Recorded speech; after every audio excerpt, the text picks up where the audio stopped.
We try to bring you those, those aha moments as we sort of explore these sources together for this deep dive. Yeah. We're going to be plunging into the world of the Megalith and the Gate of Aasa by Jaina Silla. That's right. And we've gathered... This is a fantasy novel. I think, first and foremost is, like, what's the core of the story? Yeah. What's the driving narrative? What are the significant ideas that Silla is wrestling with? Mm-hmm. And why might this resonate, not only with you, the learner, but with sort of like the world today? Right, yeah. So where do you want to start with this? Well, I think maybe a good place to start would be just with that, the basic setup of the story. Okay. The, kind of the world and the premise and and the log line actually is a great entry point for that because it introduces us right away to this journey that's kind of shattered by this this figure, Mort Orobor. Mort Orobor. Yeah, and Mort Orobor is a figure who really embodies chaos and deception. Okay. And this kind of cyclical evil. And it's interesting because he appears in different guises. Okay. He appears as a dragon, he appears as a man, he appears as a fiend. So that already suggests that there's something something kind of deeper going on here. Right. He's not just like a one-dimensional bad guy. No, not at all. And one of the things that's really striking about him is the way that he operates. Okay. He manipulates people through the promise of power. Right. Even immortality. Right.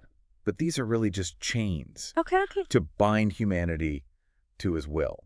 Interesting. So it's a more insidious form of control than just, brute force. It's like getting in your head. Yeah, exactly. It's about getting inside their heads, right, exploiting their desires, their fears. Right. And we see this in his use of ancient rituals and, dark enchantments and things like that to sow discord among people. Oh, wow. And it seems like he takes a real twisted pleasure in tormenting his victims. Oh, God. And these kind of unexpected appearances that he makes are really designed to just throw Leif, the protagonist, and Quinby, his partner and all this, to throw them off balance and steer them towards disaster. Right, yeah. And his ultimate ambition is nothing less than dominion over gods and humankind. Ah. And Leif is, he's the one standing as the final obstacle to this. Wow. So that gives us a good sense of just like the scale of the story and the stakes. Yeah. And I noticed that the synopsis it hints that this isn't just like a simple fantasy adventure, right? Right. It talks about this being a profound reflection on what it means to be human. So while we get, this thrilling escape into this new world, there's also like this invitation to consider some big questions, some enduring questions about our own existence. Yeah, and it's interesting because the synopsis mentions that the target audience includes families.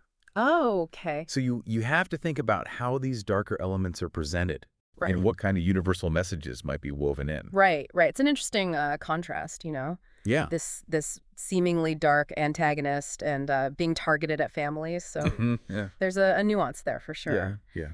And, also it's interesting, there were some authors that were mentioned as like potential like touchstones for readers and...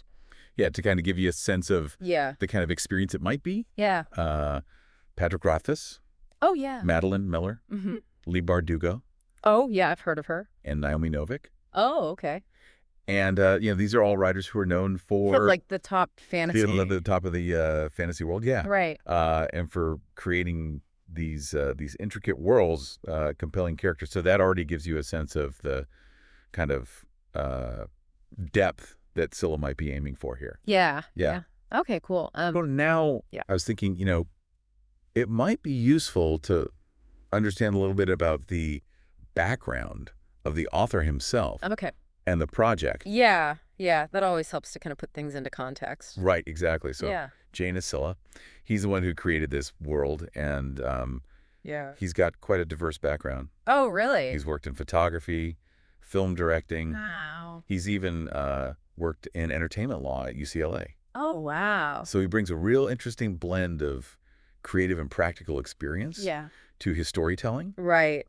And he also, he founded a motion picture production company called Welcome Entertainment. Well, Welcome Entertainment. Yeah. And they have some pretty significant pre-development movie franchises on their slate, Oh, wow. including, and this is interesting, Megalith, Dragon Slayer, Okay. which is, directly linked to the book. Yeah, yeah. But then also Undoing USSR. Undoing USSR, what? Yeah, that sounds interesting, right? That sounds crazy. Yeah. And Thomas? So these titles already suggest a potential for, large-scale international appeal, Yeah. global kind of projects. So, Yeah.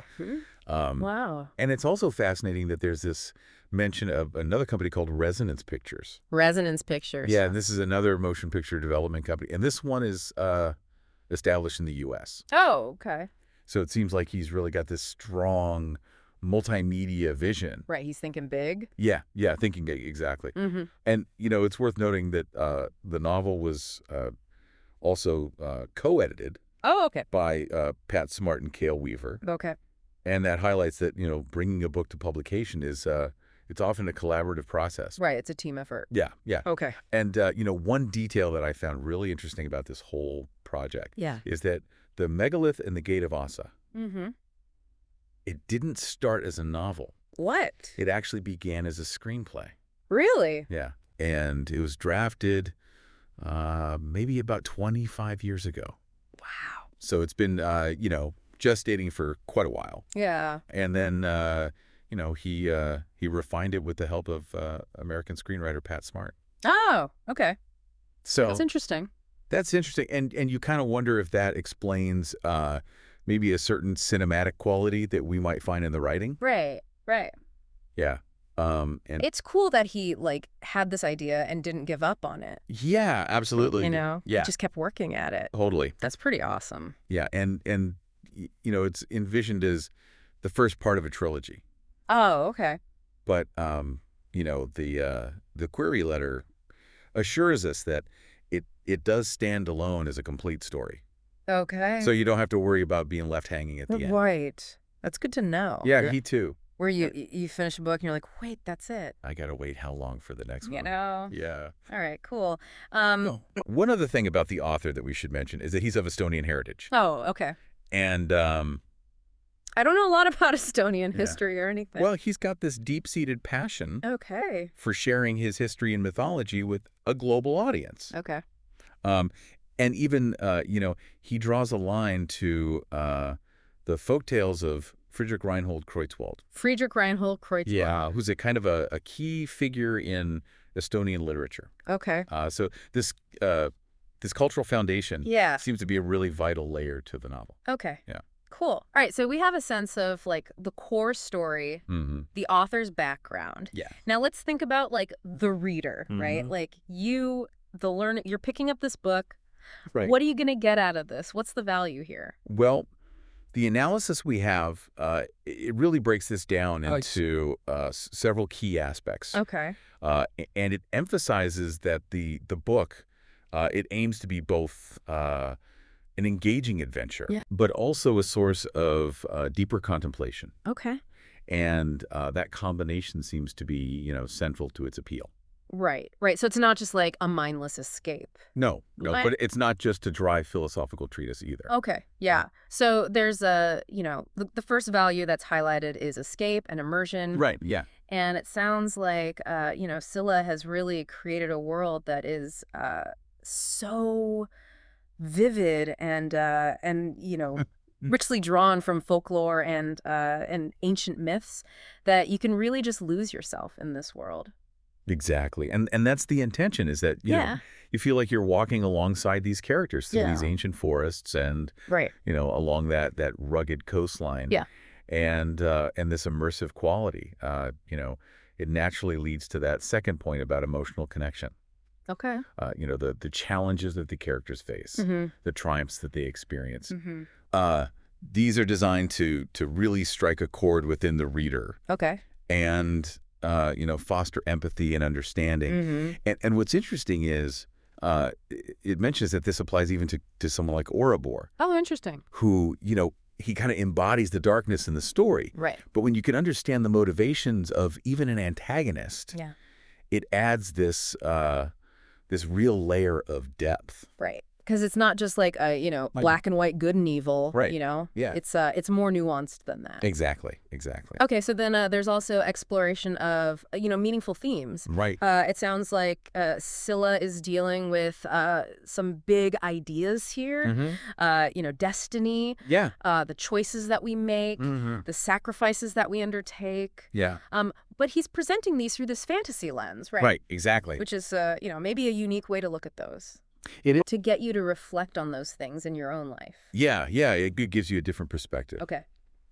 And then another value that's highlighted is hope and resilience. Yeah. And this is interesting because despite all the threats and, the presence of darkness in this story, right. It seems like there's this fundamental message of hope. Okay.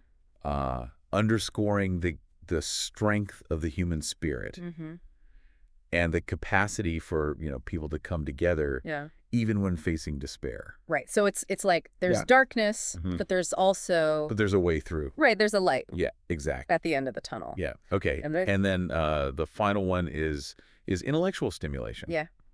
And, this is about how the symbolic nature of the narrative and the interconnectedness of its various elements. Yeah. They're all intended to keep the reader actively engaged and thinking about what's going on. Right. So it's not just like passive entertainment. No. You're supposed to be, using your brain. Yeah. It makes you think. Yeah, absolutely. Okay, cool.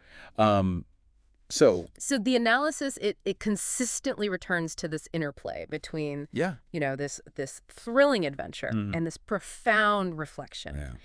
And it suggests that the novel has the potential to connect with something beyond just the fantastical, but, can tap into your own experiences with things like choice and destiny and the enduring power of love, even in difficult circumstances, and ultimately offer hope.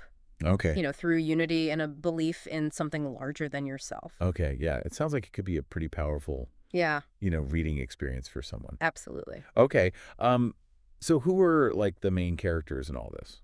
Yeah, well, we've mentioned Leif and Quenby a couple of times. And the analysis really emphasizes Leif. Okay. As the primary driver of the narrative. Okay. The story really kicks off with his fateful encounter with the stranger. Yeah. Who we know is Ouroboros in disguise. Right. The oath that he takes and his subsequent quest to find the lost princess. Right. So this single event really sets his whole journey in motion. Right. So that's like the initial catalyst for everything. It is, yeah. Okay, cool. And so it sounds like he's not just like a passive character. No, not at all. He's making decisions. Right. He's the one who decides to find the princess. Right, yeah. And he's the one that journeys into this other world. Yeah, he's making these decisions. Right. He challenges Ouroboros directly. Yeah. He makes an effort to rescue those who are lost. Yeah. So all of these actions, even his missteps along the way, they're really central to how the plot unfolds and how he develops as a character. So he's kind of the engine of the story. Yeah. Okay. So. And it's important to note that all the major conflicts, particularly his confrontations with Ouroboros, and the struggle for the Sunstone. Oh, Sunstone. Yeah, these are directly tied to Leif's choices and his willingness to act. Okay. And even the antagonists, they recognize his significance. They see him as either a potential tool. Okay. Or a major obstacle to their plans. Right. Yeah. He's a key player. He is, yeah. Okay. And on an emotional level, the reader is really meant to connect with his his inner turmoil. Okay. And his growing affection for his world and for Quenby. Okay, so he's kind of like the heart of the story too. Yeah. Okay. And ultimately, he's chosen to wield the towers of the Sunstone and to restore the balance that's represented by this concept of the weave. The weave, okay. Yeah. So the ending seems like it's gonna hinge on the choices that he makes for the future. Right. Yeah. But we keep mentioning Leif. Yeah. But you said that Quenby's important too, right? Absolutely. Yeah. Absolutely. Yeah. So while Leif's actions are propelling much of the plot, Yeah. Quenby functions as a really powerful catalyst Okay. in her own right. Right. And their journeys they're so interwoven Okay. that the narrative just wouldn't work Right. without both of them Right. playing these vital roles. Yeah. So They're partners. they are Yeah. in this. Yeah. Okay, cool. Yeah. And of course, we can't overlook Ouroboros, Right. who we talked about earlier, the primary antagonist, Right. and he's representing those forces of chaos and manipulation that they have to contend with. Yeah. Okay, cool. So let's move beyond like just the characters and the plot. What are some of the big ideas that this novel is exploring? Well, the analysis really highlights several, enduring themes. Okay. And the first one is the classic struggle between fate and free will. Oh, okay. And we see, Leif grappling with the weight of his oath, potential prophecies, his family heritage. Yeah. And Quenby's destiny is intertwined with these mysterious Norns. The Norns. Yeah. But despite these apparent constraints, both characters are, they continually face choices Right. that shape their paths. Mm-hmm. So it really raises that question about, Yeah. how much are we in control of our own destiny? And it's like classic, Yeah, age-old question. it is. It is. And it keeps coming up in stories. Yeah. And in life. And in life. Because I think it's something that we all think about. Absolutely. Yeah. Okay.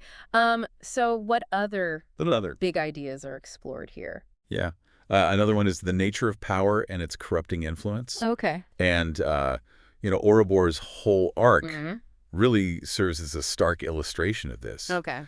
His relentless pursuit of control Yeah. ultimately leads to widespread destruction. Mm-hmm. And even the Norns, in their own way, demonstrate how this desire for power can twist even seemingly benevolent intentions. Right. So Power corrupts. yeah. Yeah. Yeah, that's an age-old idea too. It is. It is. Yeah, it's a theme that's constantly relevant, Yeah, for sure. And it really prompts us to question those who are in positions of authority. Yeah. And think about the ethical implications Yeah. of wielding that much power. Absolutely. Yeah. Okay. And There's the importance of balance. Okay. The very fabric of this world, represented by the weave Mm-hmm. and the sunstone and even the natural cycles Yeah. within the world. It emphasizes this need for equilibrium. Right. And Ouroboros' actions are disrupting this balance. Mm-hmm. And so Leif and Quenby's quest really becomes about restoring it. Okay. And so I guess how does that connect with us today? Well, I think you can see that this resonates with a lot of the, environmental, political, and social imbalances Right. that we face in the real world. Right. Yeah, that's very timely. It is, yeah. Okay, cool. What else? Another significant idea that the book explores is the power of sacrifice and redemption. Okay. And the narrative is filled with acts of sacrifice, Mm-hmm. both grand and small. Okay. And it underscores this idea of putting the needs of others before yourself. Mm-hmm. And it's interesting because even Ouroboros' Yeah. twisted understanding of sacrifice Yeah. highlights that it's the underlying intention Mm-hmm. that really gives the act its meaning. Right. So, It's not just the act itself. yeah, It's the reason behind the it. motivation. Yeah. Yeah, okay. And, sacrifice is such a universal human experience. It is. So it makes those choices that the characters make Yeah. all the more impactful. Right, because it shows, the depths of their commitment to something. Exactly. Yeah. Okay, cool. And then there's the endurance of hope in darkness. Okay. Despite facing these overwhelming odds Mm-hmm. and profound adversity, Mm-hmm. Leif and Quenby never completely lose sight of hope. Okay. And their bond becomes a symbol of resilience, a light in the darkness. Right. The sunstone itself, embodies this persistent glimmer of hope. Mm-hmm. So It's interesting how hope is such a fundamental human need. it is. Yeah. It is. Yeah, absolutely. It speaks Like to it's something to cling to. Yeah. Yeah. Okay. And the analysis also highlights the weight of memory and loss. Okay. and, how the characters are shaped by the events of the past, and the concept of a broken world really emphasizes both the importance of learning from history, Yeah. but also the need to move forward, Right. from past trauma. Right. You can't just dwell in the past. Yeah. Yeah. Okay. And finally, love as a source of strength. Okay.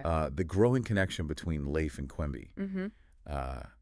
really serves as a powerful motivation for them to continue fighting. Okay. And it illustrates this idea that love is this vital and potent force even in the face of, Right. great evil. Yeah, it's interesting how many of these like big ideas that Yeah, are being explored here are like, we see them in the real world too. absolutely. Right. Yeah. It's not just Not made up. fantasy. It's not just made up stuff now. Right. Yeah. Okay, cool. So the analysis draws some interesting comparisons between the Megalith and the Gate of Aasa and world epics. Right, yeah. I think that's an interesting thing to consider. It is, yeah. Yeah. How does this stack up? Right, yeah. So what are some of the shared elements that we see? Well, there are several. For instance, both Leif and Quenby, Yeah. they undertake what's often called a hero's journey. Okay, so explain that. Yeah, this is a pattern that's found in a lot of classic stories Okay. where the protagonist, Yeah.